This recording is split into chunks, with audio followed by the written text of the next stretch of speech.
Prince Harry and Meghan Markle have long been scandalised by the British royal family. And it seems the release of a documentary series on Netflix and the publication of a memoir have only been a continuation of the growing conflict.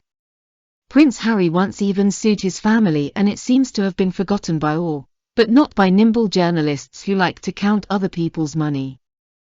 You'd be surprised, but even without the release of scandalous memoirs and equally provocative documentary series, Prince Harry's name keeps popping up in the foreign press.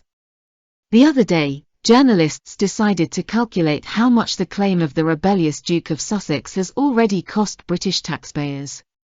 And they found out that £300,000 has already been spent on the case so far. And so far the process is far from over. We recall that a few years ago, when Meghan and Harry stepped down as senior members of the royal family, they logically lost a number of privileges. For example, the couple could no longer count on armed members of Scotland Yard to protect their family during their visits to the UK. Princess Diana's youngest son hated this fact and filed a lawsuit. To this day, Harry insists that his family needs the protection of law enforcement officials.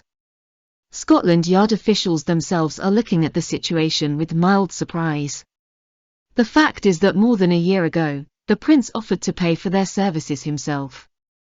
However, the management of the police agency refused this generous offer, making it clear that they are not a hired force.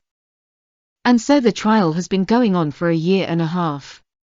Speaking to The Sun, some Scotland Yard insiders expressed their frustration at Harry's stubbornness in the matter.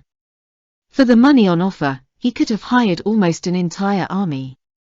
However, it seems to me that he doesn't want the Scotland Yard staff for security, but to prove his own importance, the sources said.